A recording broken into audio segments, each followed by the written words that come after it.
समय सुआरे बदले दुनिया एतुरे रुजुई दुई दिनिया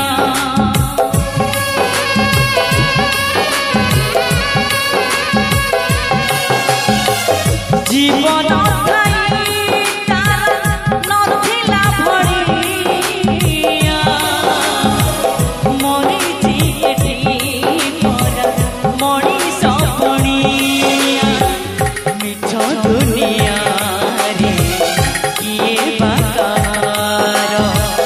बंची पार नाही तार अधिकार निमिषके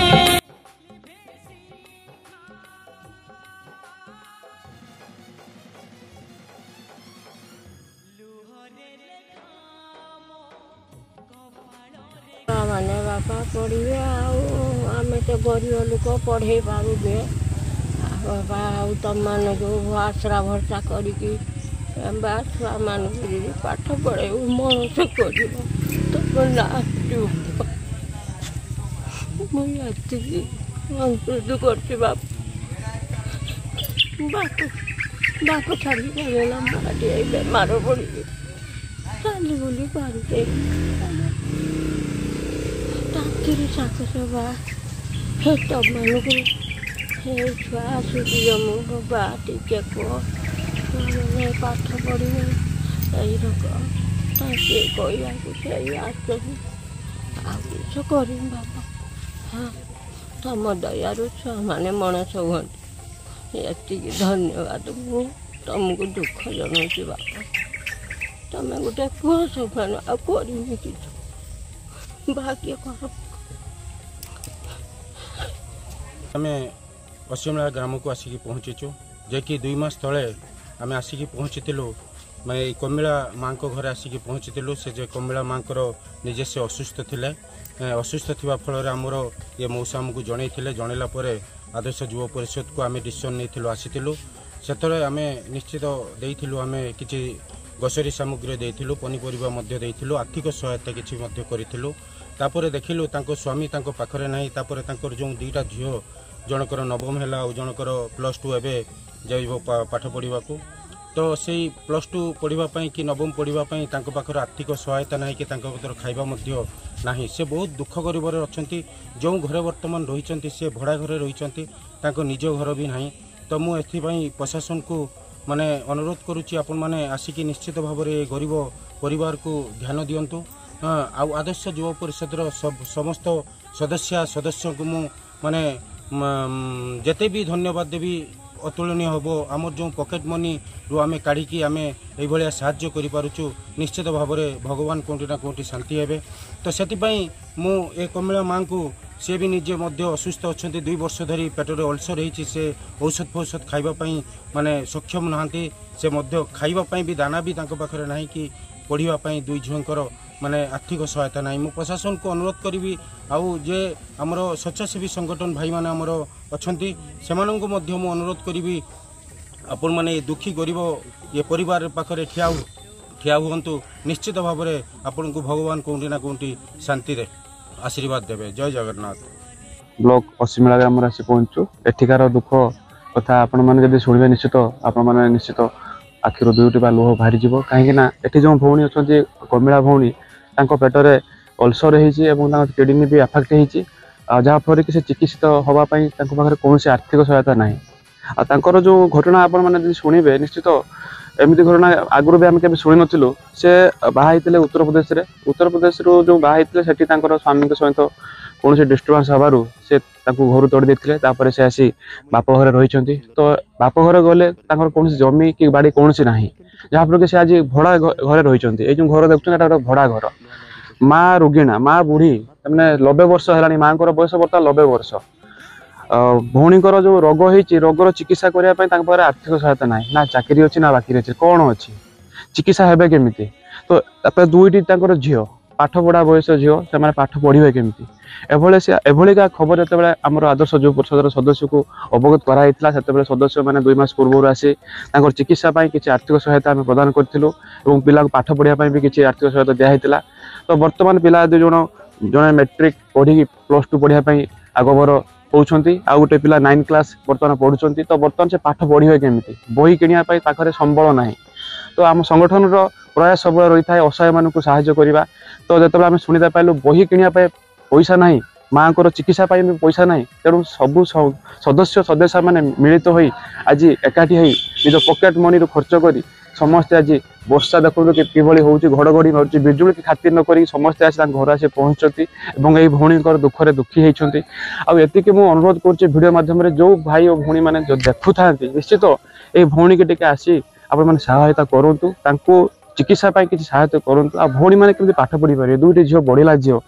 से तो झील हो पारे कि आम मैंने भौणी बोली भाभी सारीचु जिते से मेसेज भी करती फोन भी करती आमको दुख लगे जे मोर तो भौणी गोटे अच्छी पाठ पढ़ी चाकरी कलानी कि से केमी पाठ पढ़े आगू को बढ़े एटा मत भारी दुख लगे जिते से गोटे मेसेज करते भाई केमी अच्छ मत भारी दुख लगे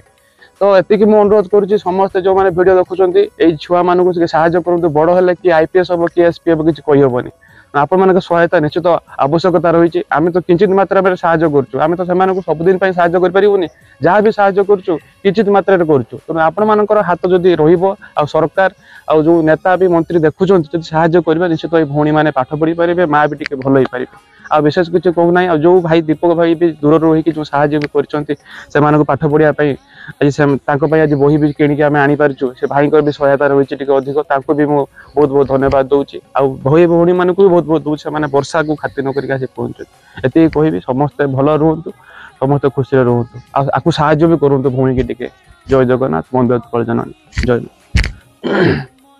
आदर्श युव परिषद समस्त सदस्य मान हृदय अनेक अनेक साधुवाद जे आपण मान प्रयास आम अनेक असहाय मुहरे हस फुटे पारुचु 2 मास पूर्व आम यही कमला दीदी घर को लक्ष्मी कमला घर को आसीलु एवं तांकर पेटरे जो अल्सर होती रोग होती घा होती आर्थिक सहायता प्रदान करा जायथिला किंतु दुखर घटना जे सेतेबेले आम पाखक जो घटना विषय आम अवगत होइथिलु जे 2टी तांकर झियो अछंती ये होचंती तांकर सान झियो ये होचंती तांकर बड़ झियो से 2टी झियो पाठ पढ़ी पारु नांती स्कूल जाई पारु नांती साइकल नाही बोली तेणु तांको पई बड़ समस्या थिला किमिति पाठ पढ़ी आगु को बढ़िबे से तो असुविधार सम्मुखीन होचंती किंतु से किभली भाबरे पाठ पढ़ी आगु को बढ़िबे जो कथा आम पाखक आम जानिथिलु तेणु आदर्श युव परिषदर अनेक पिला अछंती जोटी की पिला मानकु पाठ पढ़ा जाउची तांको मध्य सहायता दिया जाउची से माने पाठ पढ़ी पारचंती तेणु ए घटना मध्य जतेबेले तांकर परीक्षा सरीगला एवं तांकर पाठ पढ़िया समय आसीगला बर्तमान ये झील 9म श्रेणी एवं ये +2 फर्स्ट इयर एवं आसंता काली तार एडमिशन अच्छी से बाबद आम जितेबाला घटनाटी जानिलु तांको परिषद तरफ आमर दीपक पंडा भाई सहयोग करिसेंते एवं समस्त सहायता फल आम आज बही खाता प्रदान करिछु से पाठ पढ़ी आगु को बढ़ंतु भल मनीष हूँ माँ से ना रखु एतिकी मु भगवान निकट में प्रार्थना करुच्ची कारण तांकर से जदि पाठ पढ़ी उज्जवल भविष्य गठन करें निश्चित आम कोटि ना कोटि गर्वित अनुभव करूँ कारण जो अवस्थार परिवार बर्तमान गति करुच्ची निश्चित भाव में अनेक सहायतार आवश्यकता अच्छी तेणु पिला 2टी को पाठ पढ़ा सहित मार चिकित्सा जदि समस्ते सहयोग हाथ बढ़े निश्चित अनेक मात्रा सहायक हम और मुहर टिके हस फुटी पार तो से मु समस्त को निवेदन करी जे समस्ते सहयोग हाथ बढ़ातु एवं समस्ते सहयोग कले आम पाखरे से सहयोग पाइपर एवं से आगू को बढ़ी पारे और गोटे स्वप्न से जो स्वप्न देखते से स्वप्न साकार करें जय जगन्नाथ कि मो रोगर बिछणार पड़ी स्वामी छाड़ी खटी मटी चलुनी जो खटिया क्षमता ना मु असहाय पड़ी परिवार को क्षमता ना चलवाई जो कि चाहूँ मोपाई नहला ना मो छुआ दीटा साहाय्य करतु जो रोगर पड़ी बेले मोर साहाय्य करने पाखर आपण छड़ा आई पाखर मोर नहांती जो निजर लोक खाई भी नसाला भाया लगे मत जो मो छुआ मान पाठ पढ़े कि मनीष हे आपण सहायतार मो छुआ मान जीवन उन्नति किसी करें पाठ पढ़ी पारे आपण मानक एति अनुरोध कर ମୋ ଦୁଃଖରେ ପଡ଼ିଥିବା ବେଳେ ମୋତେ ଆପଣମାନେ ହାତ ବଢ଼ାନ୍ତୁ, ସାହାଯ୍ୟ କରନ୍ତୁ। ସମସ୍ତଙ୍କୁ ମୁଁ ଦୁଃଖରେ ଆବେଦନ କରିକି ଜଣାଉଛି, ସେଥିପାଇଁ ମୋ ଛୁଆମାନେ ଦୁଇଟାକୁ ପାଠ ପଢ଼ିବା ପାଇଁ ସାହାଯ୍ୟ କରନ୍ତୁ। ଆଉ ମୁଁ କ'ଣ କହିବି ମୋ ଦୁଃଖର ଭାଗ୍ୟର କାହାଣୀ, ଯେଉଁଥିପାଇଁ କି ମୋତେ କଷ୍ଟ ହେଲେ ବି ମୁଁ ଭିତରେ ଭିତରେ ସହୁଛି। ଯେତେ ଦିନ ସହିପାରିବି ଛୁଆମାନଙ୍କ ପାଇଁ ବଞ୍ଚିଛି। ଯେଉଁଠି ନ ସହିପାରୁଛି ସେତିକାଳେ ଭଗବାନ କେଉଁଠିକି ନେଇ ପହଞ୍ଚେଇ ମୁଁ ନିଜେ ଜାଣିନି। ଯେଉଁଥିପାଇଁ କି ସମସ୍ତେ ମୋତେ ସାହାଯ୍ୟ କଲେ। ଆଦର୍ଶ ଭାଇମାନଙ୍କୁ ମୁଁ ବହୁତ ହୃଦୟରୁ ଭଲ ପାଉଛି ଆଉ ମୁଁ ମଧ୍ୟ ତାଙ୍କୁ ସମ୍ମାନ କରୁଛି। ଯେଉଁଥିପାଇଁ ମୋ ବାପ ଭାଇ ସବୁ ଥାଇତେ ମୋ ସ୍ୱାମୀ ସମସ୍ତେ ଥାଇତେ ସେମାନେ ମୋ ପାଖକୁ ଆସିଛନ୍ତି ନିଜର ଭାବିକି ମୋତେ। ଯେଉଁଥିପାଇଁ ମୋତେ ସାହାଯ୍ୟ କରିଥିବାରୁ ମୁଁ ବହୁତ ଖୁସି ତାଙ୍କ ଉପରେ। ସେମାନେ ବହୁତ କିଛି ମୋତେ କରିଛନ୍ତି, ମଧ୍ୟ କରିବେ। ଯେଉଁଥିପାଇଁ ଭଗବାନ ତାଙ୍କୁ ସବୁବେଳେ ସାହାଯ୍ୟ କରନ୍ତୁ, ଭଲରେ ରଖନ୍ତୁ। ମୋ ଆୟୁଷରୁ ସମସ୍ତଙ୍କୁ କିଛି କିଛି ଲାଗିଯାଉ। ମୁଁ ଏତିକି ଜୟ ଜଗନ୍ନାଥ କହିକି ଜଣାଉଛି ଦୁଃଖ ମୋର।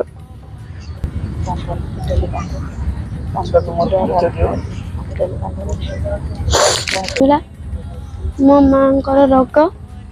ଆମେ ଏଇ ଅସୁବିଧାରେ ପାଠ ପଢ଼ି ପାରୁନୁ। ଆପଣମାନେ ଯେହେତୁ ଆସି ଆମକୁ ସାହାଯ୍ୟ କରୁଛନ୍ତି, ମୁଁ ବହୁତ ଖୁସି ଅଛି। ମୁଁ ଏତିକି କହୁଛି, ମୋ ମାଆକୁ ଭଲ କରିଦିଅ। ଆମେ ବି ଭଲରେ ପାଠ ପଢ଼ି ମଣିଷ ହେଇ ଆମ ମାଆଙ୍କୁ ଆମେ ଭଲରେ ରଖିପାରୁ। ମମତା ରାଣୀ ଦଳେଇ, ଆଦର୍ଶ ଯୁବ ପରିଷଦର ମୁଁ ସଦସ୍ୟ। ଆଜି ଅସିମେଳା ଗ୍ରାମକୁ ଆମେ ଆସିଛେ, ଯେ କି ବାହାନଗା ବ୍ଲକ ଅସିମେଳା ଗ୍ରାମ। ଆମ ଦିଦି ଜଣେ କମଳିନୀ ଦିଦି, ତାଙ୍କ ଦେହ ବହୁତ ଅସୁସ୍ଥ ଅଛି। ଯେକି ତାଙ୍କର 2 ଝିଅ, ଯେକି ଆମର 2 ଭଉଣୀ ବି ମଧ୍ୟ। ତାଙ୍କର ପଢ଼ିବା ପାଇଁ ବହୁତ ଆର୍ଥିକ ନିହାତି ଦରକାର ଅଛି। ଯେକି ମୁଁ ଏତିକି ରିକ୍ୱେଷ୍ଟ କରୁଛି ପ୍ରଶାସନକୁ ବା ଆମର ସ୍ୱେଚ୍ଛାସେବୀ ସଂଗଠନ ଯେଉଁମାନେ ଅଛନ୍ତି, ଆମ ଭଳି ତାଙ୍କୁ ଟିକେ ନିଶ୍ଚିତ ହାତ ବଢ଼ାଇଲେ ସେ ନିଶ୍ଚିତ 2 କୁନି ଭଉଣୀ ବି ପାଠ ପଢ଼ିପାରିବେ ବା ସେ ଦିଦି ଆମର ଜଣେ ଭଲ ହେଇପାରିବେ। ଏତିକି ଆମେ ତାଙ୍କୁ ରିକ୍ୱେଷ୍ଟ କରି କହୁଛୁ, ଯେତେ ଜଲ୍ଦି ସେ ସୁସ୍ଥ ହେଇଯିବେ ବା ତାଙ୍କ ପରିବାରକୁ ସେ ନିଶ୍ଚିତ ସେ ଭଲ ରଖିପାରିବେ। 2 କୁନି ଝିଅ ତାଙ୍କର ବହୁତ ଦୁଃଖରେ ରହିଛନ୍ତି, ଯେକି ଏମିତିକି ଖାଇବା ପାଇଁ ମଧ୍ୟ ତାଙ୍କର ଦାନା ଟିକେ ନାହିଁ। ସେଥିପାଇଁ ମୁଁ ରିକ୍ୱେଷ୍ଟ କରି କହୁଛି ଭାଇ ଓ ଭଉଣୀମାନଙ୍କୁ ବା ପ୍ରଶାସନକୁ ମୁଁ କହୁଛି, ଆମ କଥା ଯେମିତି ଆପଣମାନଙ୍କ ପାଖରେ ପହଞ୍ଚି ପାରିବ। ଯେମିତି ଆମେ ଆଜି ହାତ ବଢ଼େଇଛୁ, ଆପଣମାନେ ସେମିତି ଆସି ତାଙ୍କୁ ନିଶ୍ଚିତ ହାତ ବଢ଼ାନ୍ତୁ। ତାଙ୍କ ପରିବାରଟି ଭଲ ରହିବ, ସୁଖରେ ରହିବ। ମୁଁ ଏତିକି କହୁଛି। ଜୟ ଜଗନ୍ନାଥ। ମୋ ଘର ସୋର ଆଦର୍ଶ ଯୁବ ପରିଷଦକୁ ମୁଁ ତାଙ୍କୁ ଯାଇକି ରିକ୍ୱେଷ୍ଟ, ତାଙ୍କ ଦେହ ଖରାପ ହେଲା, ସେ ବେମାର ପଡ଼ିଲେ ମୁଁ ତାଙ୍କୁ ଯାଇ ରିକ୍ୱେଷ୍ଟ କରି କହିଥିଲି। ତାଙ୍କର 2ଟା ଝିଅ ସେ ଖାଇତେ ପିତେ ପାଉନାହାନ୍ତି, ହଇରାଣ ହେଉଛନ୍ତି, ପାଠ ପଢ଼ିବା ପାଇଁ ହଇରାଣ ହେଉଛନ୍ତି। ମୁଁ କହିଲା ପରେ ଆଦର୍ଶ ଯୁବ ପରିଷଦ ତରଫରୁ ବହିପତ୍ର ଖାତାପତ୍ର ଆଣିକି ସେ ଦେଇଛନ୍ତି। ମୁଁ ଯାହା କହିଲି ସେ ମୋ ରିକ୍ୱେଷ୍ଟ ରଖନ୍ତି ଏବଂ ତାଙ୍କୁ ଆଣି ସାହାଯ୍ୟ କରନ୍ତି। ମୋତେ ବହୁତ ଖୁସି ଲାଗେ।